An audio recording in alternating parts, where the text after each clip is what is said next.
Hello everyone, this is Ravi Parikh, your warmly welcome in our YouTube channel Ravi Pareek G++ भूमपुरा।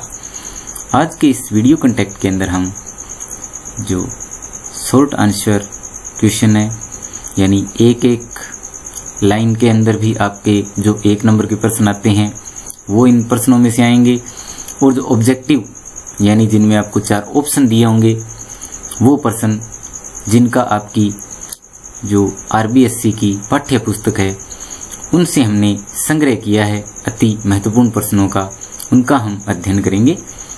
प्रश्न number 1,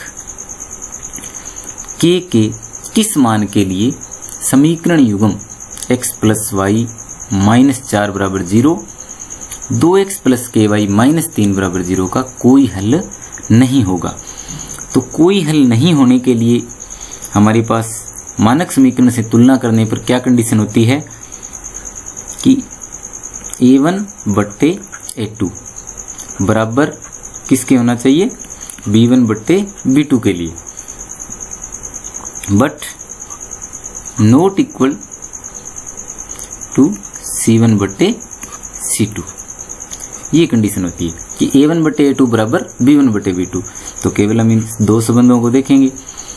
a1/a2 यानी a1 x का गुणांक यहाँ से 1 और यहाँ से x का गुणांक 2, तो ये क्या है हमारे पास 1/2 बराबर y का गुणांक कितना है 1 और यहाँ y का गुणांक कितना है k, तो क्या जाएगा 1/k। तो ये 1/2 और बराबर में 1/k। तो आप देख लो k की जगह क्या है 2, यानी k बराबर 2। क्रॉस मल्टीप्लाई करके भी आप k का मान ज्ञात कर सकते हो, k बराबर 2 ही आएगा। तो ख ऑप्शन आ जाएगा इसके अंदर। दूसरा प्रश्न देखिए, k के किस मान के लिए समीकरण युग्म 3x - 2y = 0 तथा kx + 5y = 0। तो अनंत हल होंगे। अनंत हल के लिए क्या होता है, a1/a2 बराबर b1/b2 बराबर c1/c2, यानी तीनों ही गुणांक और उनका अनुपात क्या होता है, बराबर होता है। कह सकते हो आप 3/k।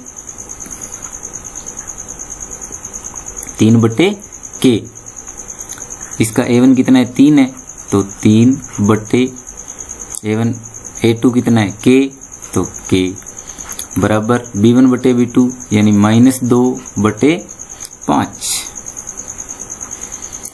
तो क्रॉस मल्टीप्लाई करोगे 3 इधर आ जाएगा, k इधर आ जाएगा, तो आपके पास आ जाएगा ये 3/k बराबर क्या है हमारे पास -2/5 है, तो -2k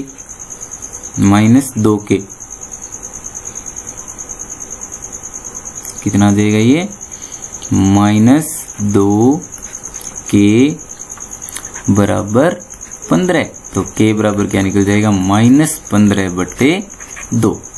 तो -15/2 यानी घ ऑप्शन इसके अंदर आ जाएगा।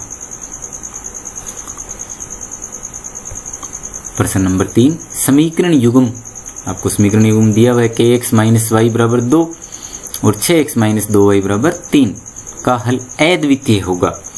तो तीसरी कंडीशन अद्वितीय वाली, इसमें क्या होता है a1/a2 बराबर होता है b1/b2। तो a1/a2 यानी k/6 क्या जाएगा k/6। तो a1/a2 की जगह हम क्या लिख देंगे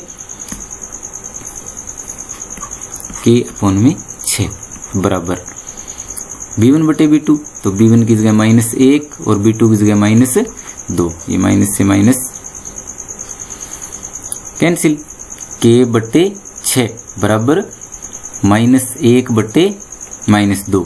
तो क्रॉस मल्टीप्लाई करोगे क्या आ जाएगा हमारे पास 2k बराबर 6 बराबर नहीं, यानी a1/a2 बराबर नहीं होता b1/b2। तो ये बराबर नहीं वाला साइन लिखोगे आप, तो क्या जाएगा 2 के बराबर नहीं 6, यानी k बराबर नहीं 6/2, तो कितना आ जाएगा 3। तो k बराबर नहीं 3 के लिए, यानी इसके अंदर आपके गए ऑप्शन राइट हो जाएगा।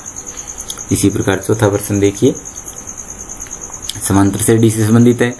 2 समांतर श्रेणियों का सर्वांतर समान है, उनमें से एक का पहला पद 8 है और दूसरे का पहला पद 3 है, तो उनके 30वें पदों का सर्वांतर क्या होगा। तो अगर उनका सर्वांतर समान है तो प्रत्येक पद का दोनों श्रेणियों के अंदर सर्वांतर उतना ही होगा, यानी जो पहले पद का अंतर है वही तीसरे पद का अंतर होगा। तो 8 में से 3 जाने पे कितना बचता है 5, तो घ ऑप्शन इसके अंदर आ जाएगा। प्रश्न नंबर 5 बहुत ही अच्छा प्रश्न है ये। देखिए क्या दिया हुआ इसमें, 4 समांतर श्रेणी के पद दिए हुए 18 a b और -3। तो समांतर श्रेणी में है तीनों, तो a प्लस b का मान यानी a और b का मान हमें ज्ञात करना है। तो इसमें भी आपको शॉर्ट ट्रिक बताते हैं हम बिल्कुल। वैसे तो सर्वांतरों को बराबर रख के आप वैसे कर ही सकते हो, लेकिन हम सीधा देखते हैं। तो इसके अंदर ये और ये कितने कदम हो गए यहाँ पर, यानी कितनी बार सर्वांतर का योग यहाँ यहाँ और यहाँ कितना आएगा, ये हम डायरेक्ट यहाँ से पता लगा सकते हैं। -3 और 18, तो -3 और 18 का अंतर कितना है 21 का है, और -3 और 18 में डायरेक्ट हमने सर्वांतर निकाला है तो वो 21 आए। अब देखो यहाँ कितने पद है, बीच में कितने खाली स्थान है, 1 2 और 3 है, तो 3 का इसमें डिवाइड कर दो, 3 का इसमें भाग देंगे तो कितना आया 7, यानी 7 का अंतर इसमें, 7 का इसमें और 7 का इसमें। तो यहाँ से हम देखेंगे कि 18 से 7 कम यानी कि 11, 11 से 7 कम यानी 4, तो a का मान 11 और b का मान 4, 11 और 4 15। इस प्रकार डी ऑप्शन आ जाएगा। प्रश्न नंबर 6, यदि एक समांतर श्रेणी का 7वां तथा 13वां पद क्रम से 34 और 64 है तो 18वां पद ज्ञात कीजिए। तो 7वां पद क्या होता है श्रेणी का, a plus 6d, a plus 6d। तो a प्लस 6d कितना है 34,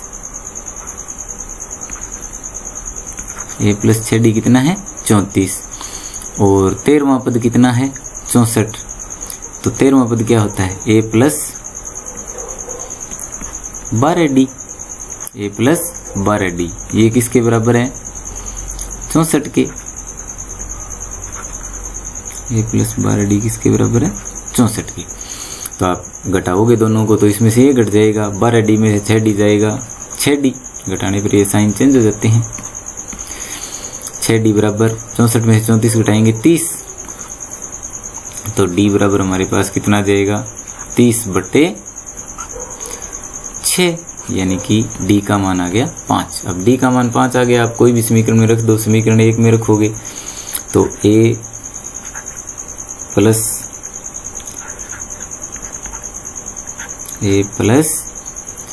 6 और d का मान 5 रखेंगे, बराबर में कितना है 34, तो a का मान कितना आ जाएगा 4 आ जाएगा।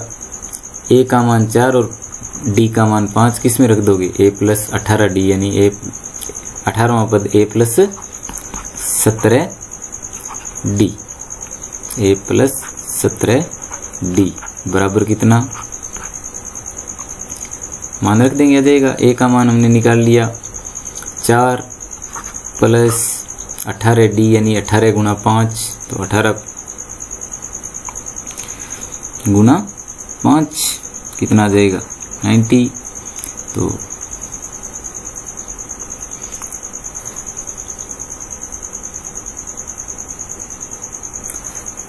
सॉरी ये आपके 17d है, तो 17 गुणा 5 85, 85 प्लस 4 कितना आ जाएगा 89। तो 89 आपके पास आंसर आ जाएगा ऑप्शन क। इसी प्रकार बिंदु 3 4 की y अक्ष से दूरी होगी। तो ये बिल्कुल ही आसान प्रश्न है जो आप देखते ही कर सकते हो।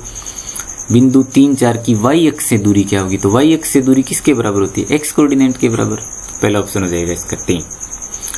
इसी प्रकार x अक्ष से दूरी क्या होती है, x अक्ष से दूरी y कोऑर्डिनेट के बराबर यानी y निर्देशांक के बराबर।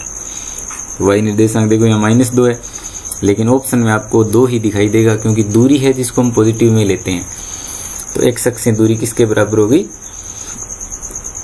y कोऑर्डिनेट के बराबर, और y अक्ष से x कोऑर्डिनेट के। तो इसमें 3 आया ऑप्शन और इसमें 2।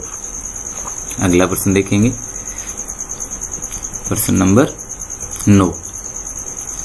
0, 3 और -2 0 के बीच की दूरी क्या होगी। तो 0, 3 इसको हम a बिंदु मान लेंगे, -2 0 को b बिंदु। तो a और b के बीच की दूरी के लिए दूरी सूत्र हमारे पास क्या होता है, x1 या x2 माइनस x1 का square plus y2 minus y1 का स्क्वायर।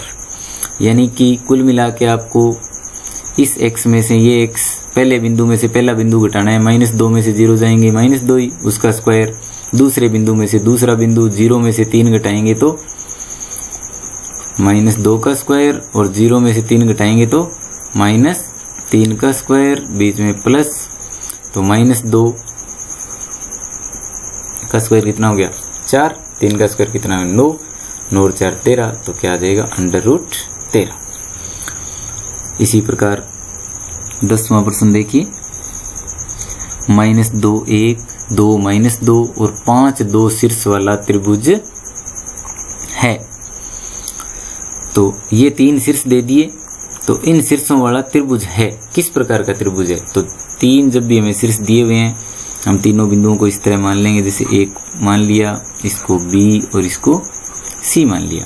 अब 2 के बीच की दूरी ज्ञात करेंगे हम, दूरी AB ज्ञात करेंगे, दूरी BC ज्ञात करेंगे और दूरी CA ज्ञात करेंगे। तो जब हम ये तीनों दूरी ज्ञात करेंगे तो किन्हीं 2 का योग तीसरी के बराबर आ जाएगा। किन्हीं 2 भुजाओं का योग तीसरी भुजा के अगर बराबर आ जाता है, किन्हीं 2 भुजाओं के वर्गों का योग, योग का कहने का मेरा मतलब है वर्गों का योग, यानी AB स्क्वायर BC स्क्वायर बराबर आ जाए CA स्क्वायर, या इन दोनों का स्क्वायर इसके बराबर आ जाए दोनों का योग। तो ऐसी कंडीशन में क्या होता है, समकोण त्रिभुज। अगर तीनों ये बराबर आ जाते हैं तो समबाहु, 2 बराबर तो समद्विबाहु, तीनों ही अलग अलग तो कोई नहीं। तो यहाँ इसके अंदर 2 भुजाओं के वर्गों का योग तीसरी के बराबर आएगा, इसका मतलब ये समकोण त्रिभुज होगा। 12वां प्रश्न देखिए, 0 0 2 0 और 0 2 से समान दूरी वाले बिंदु हैं। तो इससे समान दूरी वाला बिंदु देखना है हमें, तो आप ऐसे कच्चा चित्र बना के भी पता लगा सकते हो। ये मूल बिंदु हो गया 0 0, और ये हो गया मान लिया हमने 2,0, ये भी 2, ये 0,2। तो क्योंकि कर्ण का मध्य बिंदु होता है, तो कर्ण का ये मध्य बिंदु निकालेंगे हम। 0 और 2 को जोड़ के 2 का भाग 1 आ जाएगा, फिर 2 और 0 को जोड़ के 2 का भाग 1 आ जाएगा, 1,1। तो क्या ऑप्शन आ जाएगा, घ ऑप्शन आ जाएगा। वैसे ये प्रश्न आपके आउट ऑफ सिलेबस है, क्योंकि इसमें मध्य बिंदु का फॉर्मूला लगा है, फिर भी छोटे छोटे प्रश्न है, आपको पता होना चाहिए। बिंदुओं 4 बिंदु दे रखे हैं और हमें बताना है कि इनसे निर्मित चतुर्भुज कैसा होगा। तो 4 बिंदु अगर हमें दे रखे हैं तो हम चारों बिंदुओं को मान लेंगे कुछ भी A B C और D इस प्रकार। तो दूरी ज्ञात करेंगे AB BC CA और AB BC CD और DA, चारों भुजाएं ज्ञात करेंगे। अगर चारों बराबर आ जाए, दोनों विकर्ण बराबर आ जाए, तो वर्ग आमने सामने की बराबर आ जाए भुजाएं, और दोनों विकर्ण बराबर आ जाए तो आयत। और यदि आमने सामने की भुजाएं बराबर आ जाए और दोनों विकर्ण बराबर नहीं आए, विकर्ण यानी AC और BD ये बराबर नहीं आए, तो इस स्थिति में समांतर चतुर्भुज। तो इसके अंदर हम अगर चारों में से 2-2 के सभी भुजाएं ज्ञात करेंगे और विकर्ण ज्ञात करेंगे, तो आपके पास भुजाएं तो आमने सामने की बराबर होगी, यानी AB और CD, BC और DA, और विकर्ण दोनों बराबर नहीं होंगे। इसका मतलब ये क्या होगा, एक समांतर चतुर्भुज होगा। प्रश्न नंबर 13, यदि बिंदु 1,2 -1,x और 2, 3 संरेख हो तो x का मान ज्ञात कीजिए। तो ये प्रश्न आपके वैसे आउट ऑफ सिलेबस है, क्योंकि इस प्रश्न को सही ढंग से करने के लिए हमें त्रिभुज का क्षेत्रफल लगाना पड़ता है।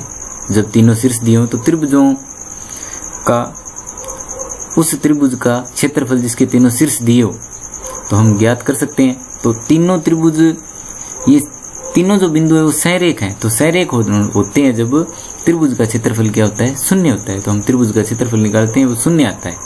तो x का वो मान अपने आप निकल जाएगा जब त्रिभुज के क्षेत्रफल को हम शून्य के बराबर रखेंगे। तो यहाँ से इसका 0 ऑप्शन आ जाएगा। प्रश्न नंबर 14, बिंदुओं 3A 4,1 के बीच की दूरी √10 है तो a का मान ज्ञात कीजिए।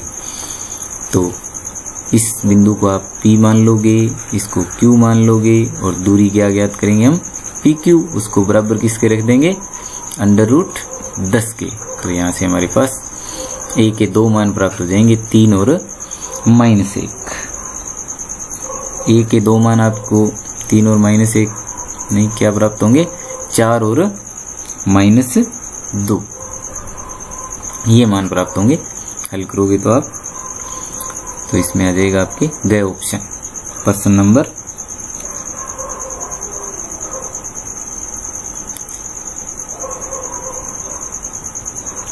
15, यदि बिंदु XY बिंदुओं 2, 1 व 1 -2 से समान दूरी पे है तो निम्नलिखित में से सत्य कथन बताइए। तो ये XY बिंदु है, ये इसको कोई भी आप P मानोगे, इसको Q और R।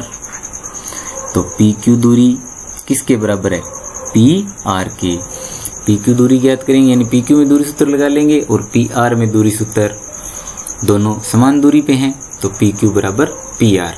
तो यहाँ से हम इसको हल कर लेंगे तो आपके पास ये फर्स्ट संबंध बन जाएगा, x + 3y = 0।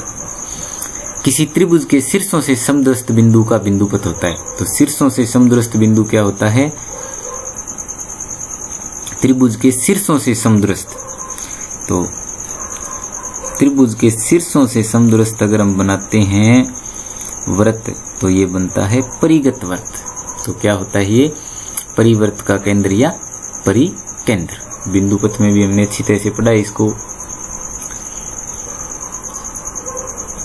त्रिभुज का गुरुत्व केंद्र होता है। तो त्रिभुज का गुरुत्व केंद्र कौन सा होता है, जहां त्रिभुज की तीनों मध्यिकाएं हैं वो मिलती है, यानी त्रिभुज की मध्यिकाओं का संगामी बिंदु क्या आ जाएगा आपके पास, ये गए ऑप्शन आ जाएगा, त्रिभुज की मध्यिकाओं का संगामी बिंदु।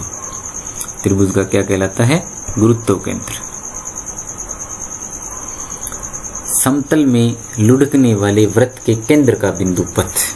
तो समतल में अगर वृत्त लुढ़केगा तो उसके वृत्त के केंद्र का बिंदुपथ क्या होगा, ये इसका केंद्र रहेगा। तो ये केंद्र इस तरह की एक रेखा बनाएगा, यानी समतल के समांतर रेखा। ये समतल है तो इसके समांतर रेखा होगी।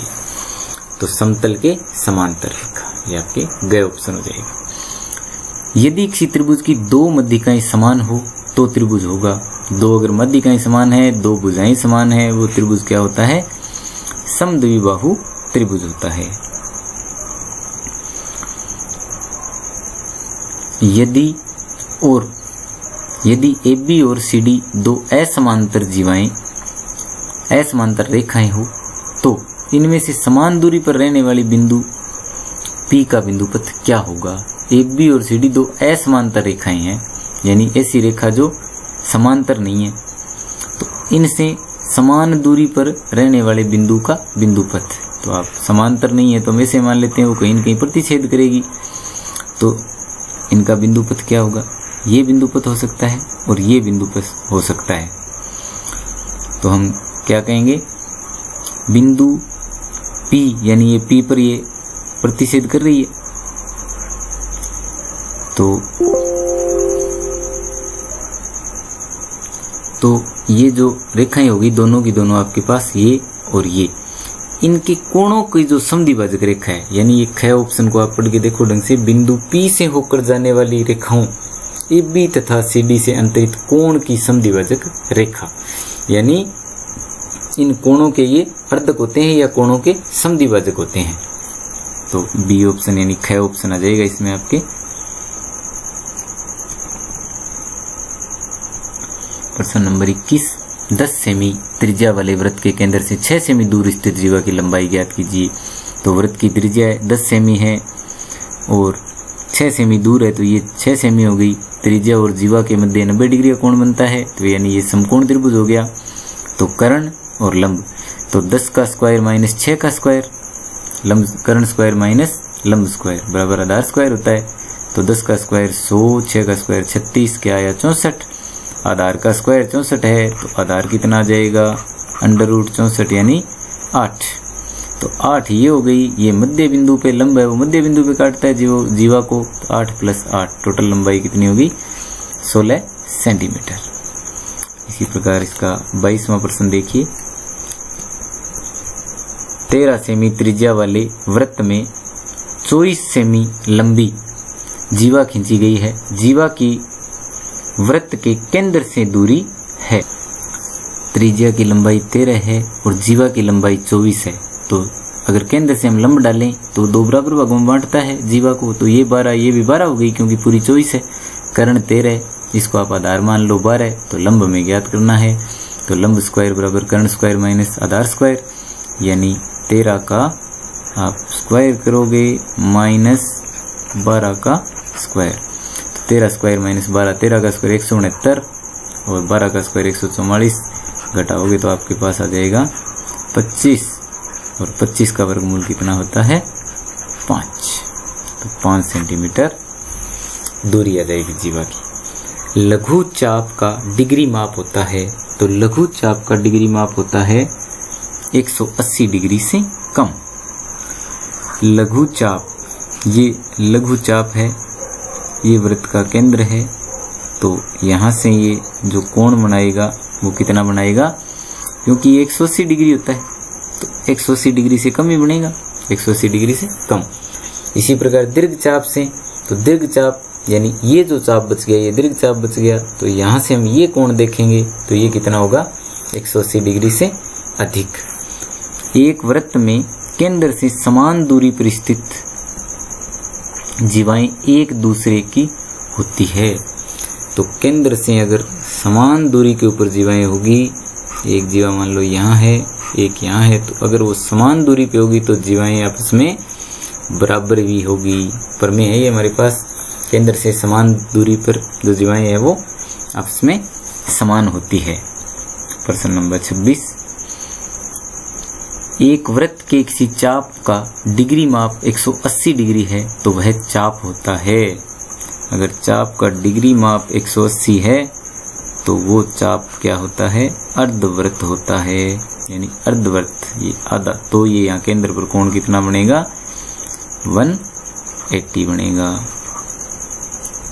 तो कुल मिला के क्या होता है, अर्धवृत्त होता है।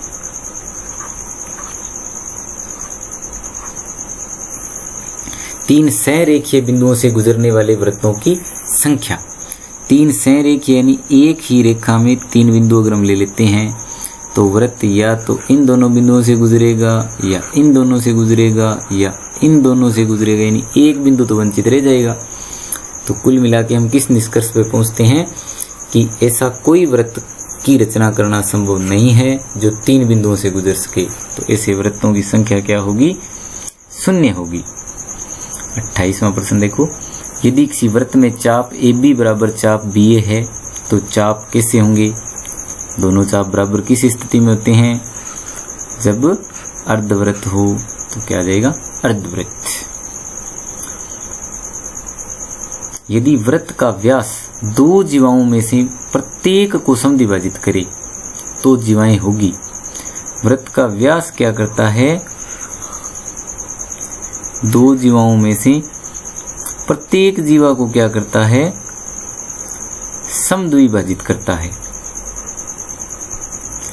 तो समद्विभाजित अगर करता है इस तरह से, तो ये परस्पर जीवाएं दोनों की दोनों क्या है, क्योंकि ये यहाँ से लंबवत होगी इसके, तो एक ही रेखा की अगर दोनों लंबवत होगी तो परस्पर आपस में क्या होगी, समांतर होगी। तो क्या आ जाएगा, समांतर। यदि सर्वांग वृत्तों में दो चाप बराबर हो, यदि सर्वांग वृत्तों में दो चाप बराबर हो तो उनकी संगत जीवाएं, अगर चाप समान है तो उनके संगत जीवाएं क्या होगी, समान होगी। क्योंकि वर्त सर्वांग समय तो चाप उनके बराबर है, तो उनसे जीवाएं बराबर ही बनेगी। प्रमेय हमारे पास ये 31 नंबर प्रश्न। एक घन का संपूर्ण पृष्ठीय क्षेत्रफल 486 वर्ग सेमी है, तो घन की भुजा ज्ञात कीजिए। तो हम जानते हैं घन का संपूर्ण पृष्ठीय क्षेत्रफल होता है 6 गुना में भुजा की स्क्वायर। तो ये किसके बराबर है, 486 के। तो भुजा स्क्वायर अगर हम निकालेंगे तो क्या आ जाएगा हमारे पास, 486 बटे में 6 का डिवाइड करेंगे, आपके पास आ जाएगा 81। भुजा का स्क्वायर है 81, तो भुजा बराबर इसका वर्गमूल कर देंगे, 9 आ जाएगी भुजा, यानी गए ऑप्शन।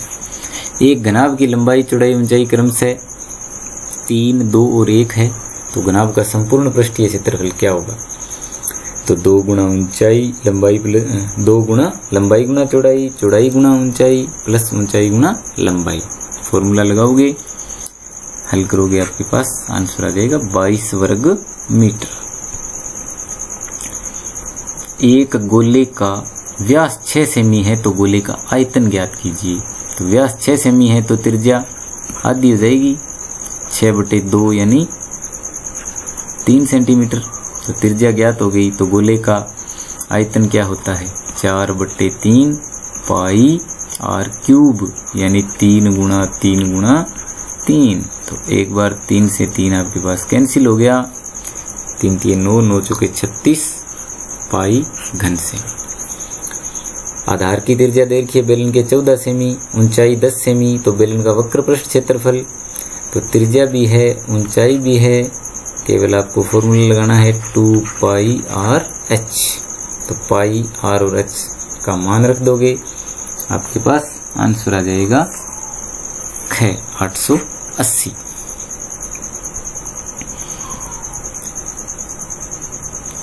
प्रश्न नंबर 35, निम्न श्रेणी का मध्य ज्ञात कीजिए।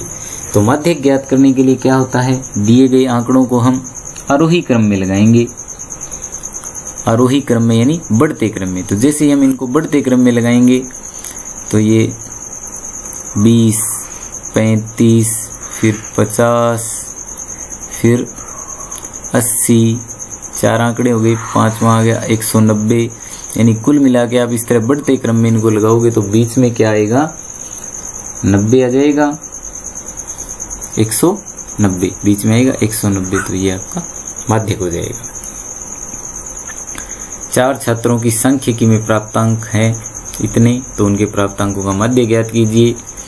तो मध्य बराबर प्रेक्षणों का योग बटे प्रेक्षणों की संख्या, जितने ही आपको 4 आंकड़े दिए हुए हैं 53, 75, 70, सबको जोड़ के 4 आंकड़े हैं तो 4 का ही भाग दे देंगे। तो 4 का भाग दोगे आप तो आपके पास 60 आ जाएगा। ये जोड़ने पर आता है 240, 4 का भाग दोगे 60 आ जाएगा। एक छात्र को इन विषयों के अंदर इतने इतने अंक मिले हैं, तो प्राप्तांकों का मध्य ज्ञात करना है।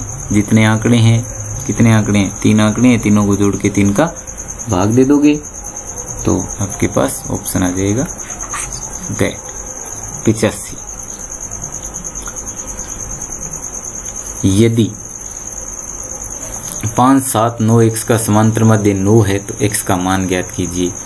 तो मध्य हमें पहले से कितना दिया हुआ है, 9 दिया हुआ है, और मध्य होता क्या है, प्रेक्षणों का योग बटे प्रेक्षणों की संख्या। योग करेंगे 12, 12 और 9 21, तो 21 प्लस x बटे में प्रेक्षण है कितने, 4, 4 निम 36, 3 गुणा करोगे तो 36 में से 21 इधर से घटा दोगे, क्या आ जाएगा आपके पास 15 आ जाएगा।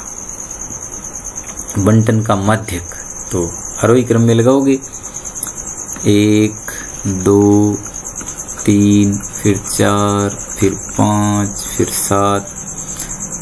आरोही क्रम में लगाने पर अब सम अंक है ये, तो सम है तो 2 2 दोनों तरफ से छोड़ने पड़ेंगे, तो 2 बचेंगे, क्योंकि 3 3 छोड़ने पे तो कुछ नहीं बचेगा, तो 2 2 छोड़ देंगे दोनों तरफ, तो 3 और 4 7, 7 में 2 का भाग देंगे हम, कितना आ जाएगा 3.5।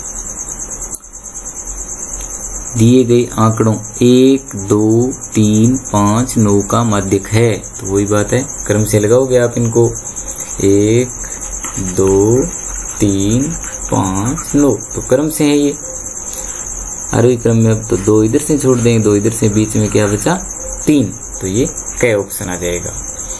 तो आज की इस वीडियो के अंदर इतना ही। हमने इस वीडियो के अंदर 50% के लगभग आपके ऑब्जेक्टिव प्रश्न कवर कर लिए हैं। दूसरे भाग के अंदर हम वीडियो के जो बाकी के आपके रिमेनिंग क्वेश्चंस हैं उनको करेंगे। 2 वीडियोज के अंदर आपके सारे ऑब्जेक्टिव क्लियर हो जाएंगे। चैनल को लाइक करें, सब्सक्राइब करें और अपने फ्रेंड्स को शेयर करें। धन्यवाद।